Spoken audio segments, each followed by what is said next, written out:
I'm Chester Kroeger, Father Fud, as most people know me, founder of Fudpuckers, and this, of course, is my soulmate, so to speak. We've been together so long, it's almost like a marriage, but not like that, you know what I mean? Anyway, Tim? I'm Tim Edwards, Chester's soulmate, also known as Captain Fud.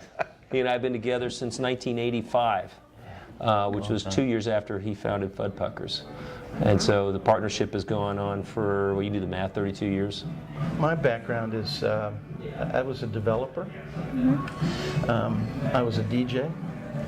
I was a student, and that's pretty much, you know, my background. I fell into Fudpuckers. It was an interesting thing. I was working at a nightclub and as a DJ.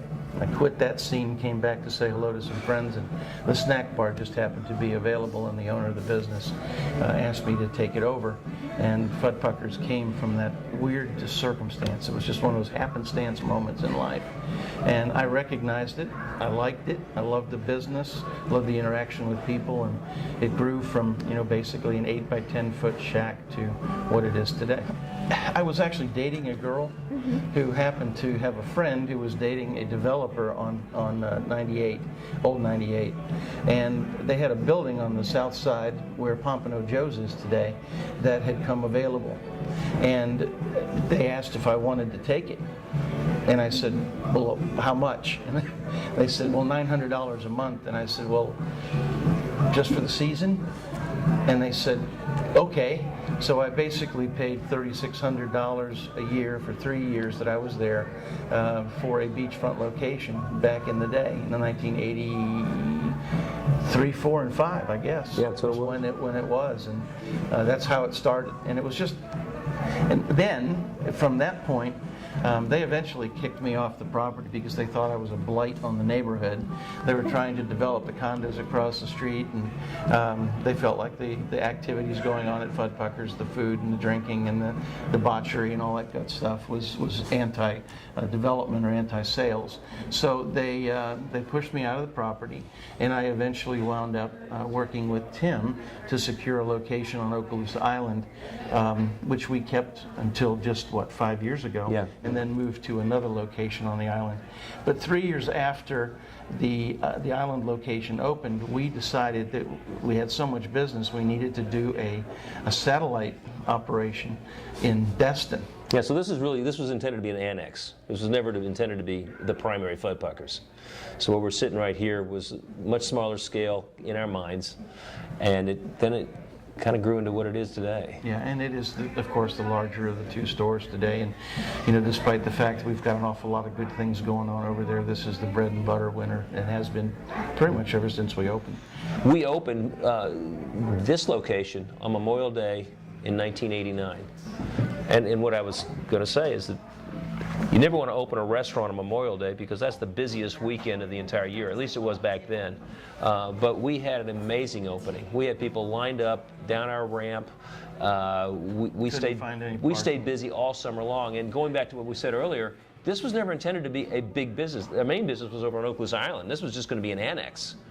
And we couldn't even imagine the amount of business and amount of traffic this place was going to be.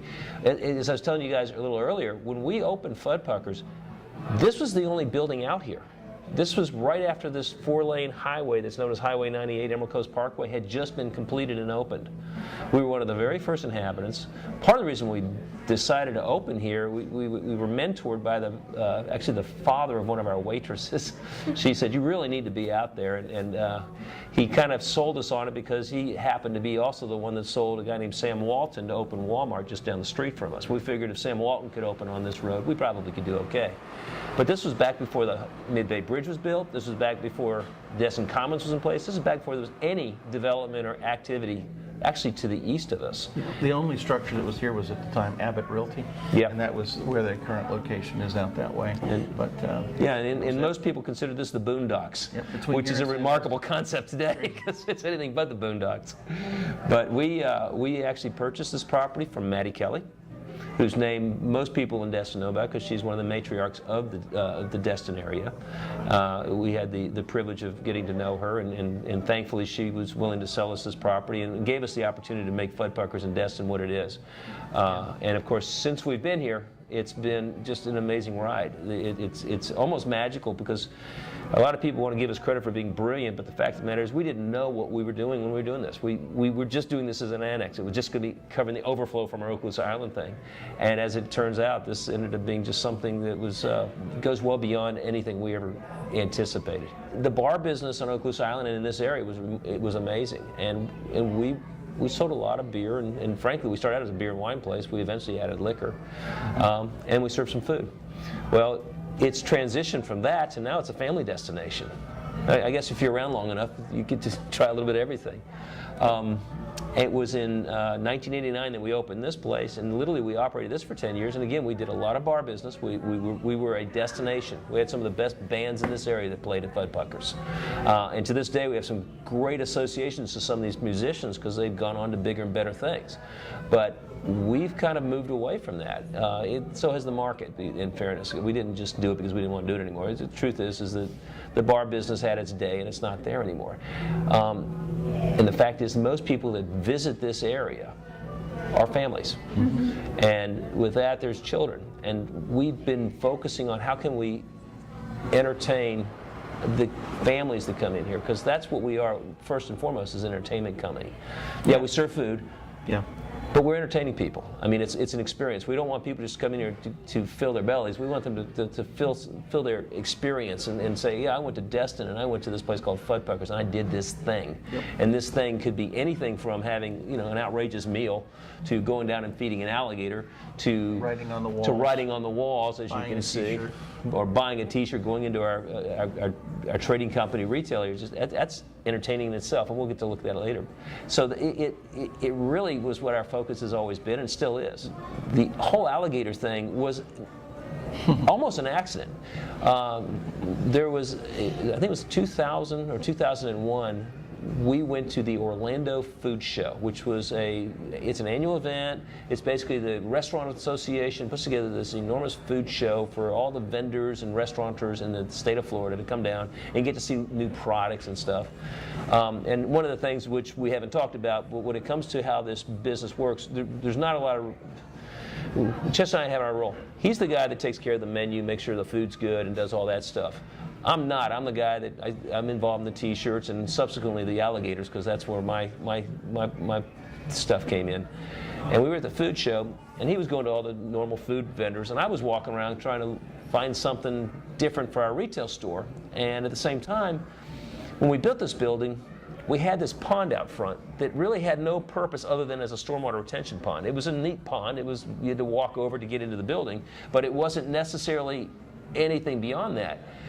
And I found this guy that had an exhibit with these fiberglass animals, sailfish, turtles, and alligators. And I looked at that, I thought, wouldn't it be cool if I got a fiberglass alligator and put some sort of flotation and just float it in the pond? Wouldn't that be really cool? So I went up and talked to the fella, and he's become a very close friend, by the way, but he was a little bit guarded because he didn't really know what I was really wanting to do. But he told me that, he would come up and look at our pond and see if maybe he could find a fiberglass thing that he could put out there.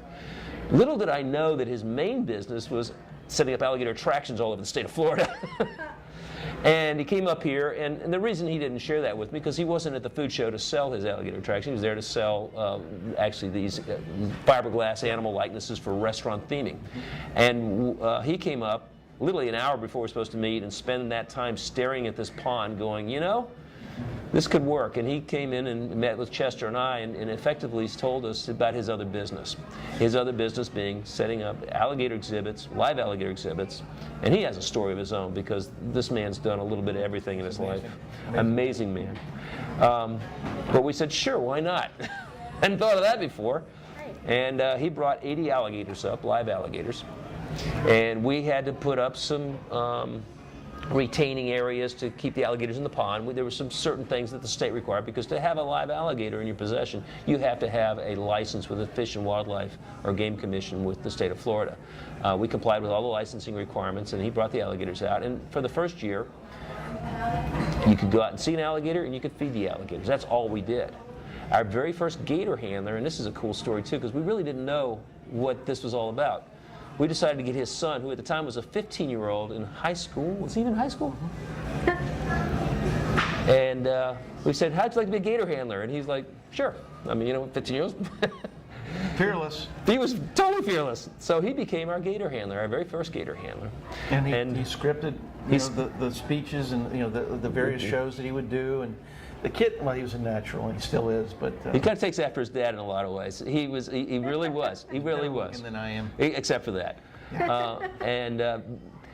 His name is Brand Kroeger, and Brand basically opened Gator Beach for us.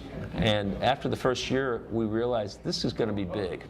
And we slowly, over the years, have expanded it. Every year, we've added little elements to it. Expanding the deck one year. Initially, you couldn't even walk all the way around the pond. We eventually got all the way around the pond. We had other entrances.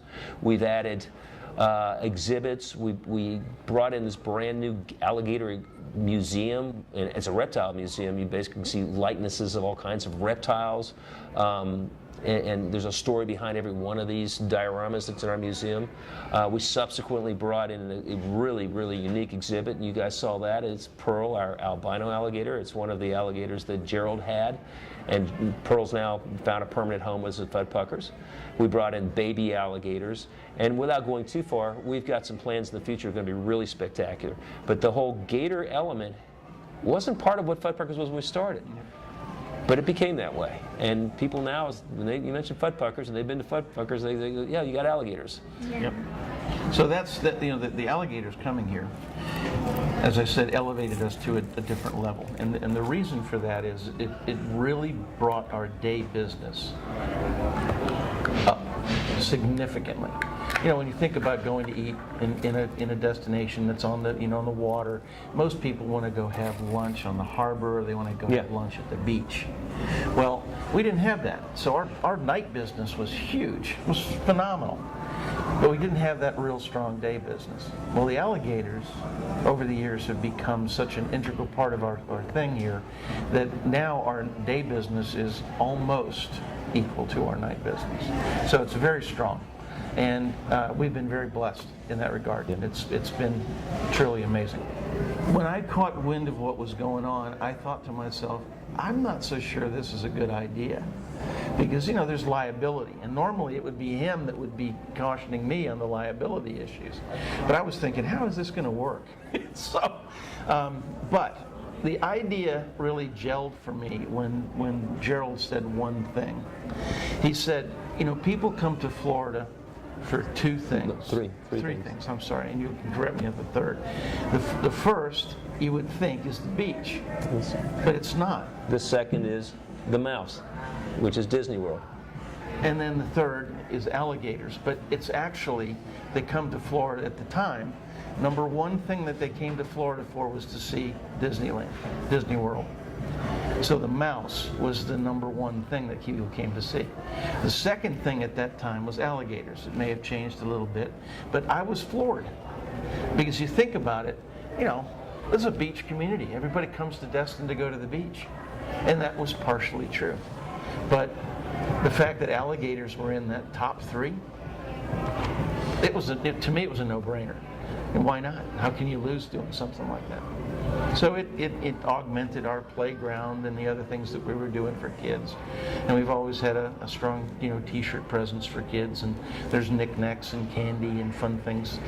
We have a kids menu that's actually won some awards, and it's kind of fun. Then came up, what are we going to call it? So my first thought, and you got to remember the timing. This is 1982. CB radios were really big.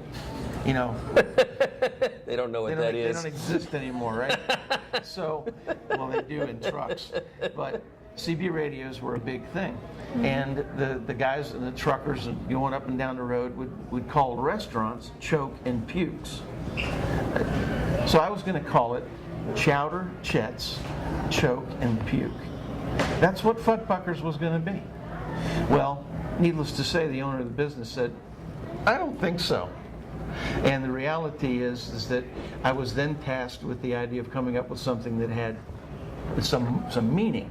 Well, the meaning came from finding a funny name that was the name of a fish that was caught here called the Fudpucker. And it's a gray triggerfish. And deckhands still to this day refer to that fish as the Fudpucker or the Fud. And I can't tell you the circumstances of the naming of the business, but when it was mentioned the first time, I laughed, or I was serious, I'm sorry, and everybody else in the room was laughing. So there was an immediate connection with the name. It's obviously very funny, has a sexual, connotation, and it has the appeal of being something that is extremely local, because nowhere else in the world is a triggerfish called a Fudpucker. The rest is history. A true story. In fact, we actually had to recite that story several times under deposition because we were sued by a company called Fudpuckers. Yeah. Who claimed that we had copied their name, which had nothing to do with the concept of the name. Nothing. And we subsequently had a court rule in our favor to that effect. 95% of the items that are on our menu are manufactured right here at Fudpuckers. There's only a couple of things that come out of a box. One of them happens to be fried pickles, which is one of our better appetizers, and the other is Wisconsin cheese curds, which I fell in love with on a trip up that way one time, and I can't get enough of the darn things, and I can't reproduce them, so I bought the darn things and they come out of a box. But other than that, everything else at Fudpuckers is made right here, which sort of in a sense sets us apart from a lot of local restaurants. I wouldn't consider Fudpuckers a fine dining experience. It's a fun dining experience, and we need. I like that whole concept, because when you really think about it, people are looking to be entertained. They're looking to have fun when they go out. Why would they go out? Yeah, sure. If you want to just eat something, we'll go to Panera Bread. It's great food, but it's what, right? There's nothing to it. Here, Fudpuckers is everything from alligators to arcades next door, to writing on the walls, to buying a T-shirt, to listening to great entertainment, to having your children entertained in the evening by the Phenomenals dance team and or at our family night. So there's so many things. But back to the food for a second. We try our best to source local products. In this global economy that we have, it's difficult to do that at times. But when we can buy local fish, and we can buy local shrimp, and we can buy local produce, we certainly do that. There's really not a lot of pretense. We serve char-grilled food, we serve blackened food, and we serve fried food. That's typically what I would say the Fudpucker menu consists of. Some amazing salads. In fact, I hope that you get a chance to eat today with us. I'm a big fan of the fruit nut salad, and it's phenomenal. It has cranberries in it, pecans, different sorts of types of lettuces, mandarin oranges. It's just an amazing salad, and it's served with an apple vinaigrette. Delightful. I always put chicken on mine, but you can get shrimp on it if you like. So our best sellers at the restaurant, we have one thing that is probably the biggest seller is our fried shrimp. We're known for it. They're extra large shrimp that we bread ourselves, and we fry them up in a non-peanut oil margarine type product. We got away from peanut oil, even though that's what I consider the best way to fry something, largely because of the allergies that people have with peanuts and nuts as a whole. Another specialty item is our shrimp parmesan. It is, in my opinion, the best thing on the menu. It's broiled, so you get crab meat, you get shrimp, you get this amazing Parmesan sauce. It's a white sauce that we make, and it's phenomenal. And then, of course, the number one thing on the menu from a sandwich standpoint is our Fud Burger. And that was one of the original 4 items that were on the Fudpucker menu when we opened in 1982. It is still by far the largest seller in terms of sandwiches. The Fud Burger is a 8-ounce piece of beef that we char grill We season it with onions and garlic and a secret sauce that's made with honey, Worcestershire sauce, and soy sauce. But it's a secret. Tasted. Yeah, well, they don't know the portions. So, and it's served, of course, on a brioche bun with a variety of different types of toppings. Probably the most popular is the bacon cheddar. But fish sandwiches, chicken sandwiches, pork sandwiches. We do our own pork, roast our own pork, barbecue our own pork. We have, expanded over the years to having our own spices. We have our own hot sauces. We have our own barbecue sauces, and these are all for sale, of course, in the trading company. But it's a gastronomical experience, to say the least. And as you can tell from my stature, I really like my food. Yeah, this is a menu newspaper that we started back in the when we opened Fuds on the Island in '86, and it was actually conceived as an idea to entertain people while they're waiting, because you can't go anywhere in this area for dinner and not have to wait a little while. So we've always looked at, what can we do to entertain people while they're waiting? So we came up with this idea of doing a parody newspaper, and the headlines are typically parodies. The snipe underneath the 35 years of FUD, it says, gerontologist befuddled. Every one of our headlines, something is befuddled. And for the longest time, Chester didn't even realize that's a real word, but it is actually a real word. I don't think it was ever conceived by Fudpuckers, but we've been using it, and we have had everything from Alligator Eats Waiter to Oyster Eats Man. Oyster Eats Man, you name it. Every major headline that's imaginable, we've put on that newspaper. UFOs? We've got one in the works, actually, with one of our partners who really wants to do a UFO, so you're right. But I can't say too much about it. It's still kind of under wraps. But yeah, the point being is it's just one more element of being at Fudpuckers. And this is a souvenir newspaper. It's also our menu. People take it home. We say, hey, put it on your coffee table. I'm sure somebody will notice it. And at the end of the day, if it's a piece of their experience at Destin and they enjoyed themselves here, this is just one more little souvenir from it. And of course, a majority of the menu is actually T-shirts and merchandise. Well, yeah. Tim will get into that a little bit more, but we have, I believe, 28 styles this year. We've got a bunch of different T-shirts, yeah. So We're standing in the back corner, actually on the back side of the iconic Fudpucker VW bus. Now, for anybody that's driven by Fudpuckers, day or night, they've no doubt seen the front side of it. It's probably the most photographed element of Fudpuckers. It's a VW bus. It has some amazing artwork on it that has been sticking out of the side of this building since 2001. The backside, on the other hand, has been a display for some of the neat stuff that you can get at Fudpuckers Trading Company. Now, the history of Fudpuckers, we didn't always have a trading company per se, but we always have had the iconic Fudpucker T-shirt. When Chester opened Fudpuckers in 1983, it was 1982, wasn't it? 1982. One of the things that he brought to the forefront was a T-shirt, and it was a T-shirt that he initially had airbrushed. He subsequently got a screen printed, and he couldn't keep this out. And part of the reason was the name Fudpuckers. The other was his slogan that he came up with, which is called, if you've ever read the T-shirt, it says, "You ain't been pucked, you've been Fudpucked." Now, a lot of people will ask, what does that mean? Well, we really can't answer that because we don't know. It means something different to everybody. But it seems to be something that people want to wear. So we have most of our T-shirts featuring that slogan. And if it doesn't feature that slogan, it features one of the other slogans that's sort of similar to that. One of our most popular slogans is, how much Fud could a Fudpucker puck if a Fudpucker could puck Fud?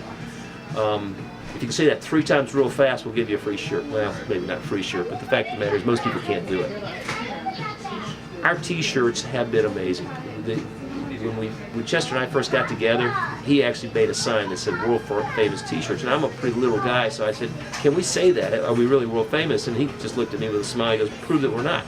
Well, so I spent the last 30 years initially trying to prove that we weren't, and discovering I can't prove it. We've actually got pictures from people going all over the world wearing their Fudpucker T-shirts in front of very notable things. They're obviously in other parts of the world, and they're sporting their Fudpucker T-shirts with great pride. In fact, there's a section of our newspaper that's called World Famous T-shirts, so you can go to it if you come to Fudpuckers, you open it up, and you can say, oh, look at that, they've been into Russia, or they went to Milwaukee, or they went to South America, or they went to, actually we've had some in Antarctica. You name the continent, we've had a Fudpucker T-shirt sighting on it. So to that end, if you actually have an opportunity to come into Fudpuckers, get a T-shirt, take it back home, take a picture in front of a city, town, or a notable sign, or something that tells us where you are, and send it in to us, and we'll put it in our newspaper. In addition to T-shirts, and this is something that's sort of grown out of this shop, is we have a lot of very cool stuff, and I can't even give it justice because there's so many different things. You know, sure, we have coffee mugs, we have greeting cards, we have purses, we have stuffed animals. We have so much thing, and it's actually entertaining just to walk through the store and look at stuff. You could spend an hour in here and you still won't see everything. So I invite people just to come by just to look at it. If nothing else, it's going to be one of the best shopping experiences that you can have along the Inland Coast. And it's also one of the best kept secrets because truthfully most people don't know it's here unless they've been to Fudpuckers. So if you get a chance to see this blog and you hear this message, take advantage of it and come in and see the shop.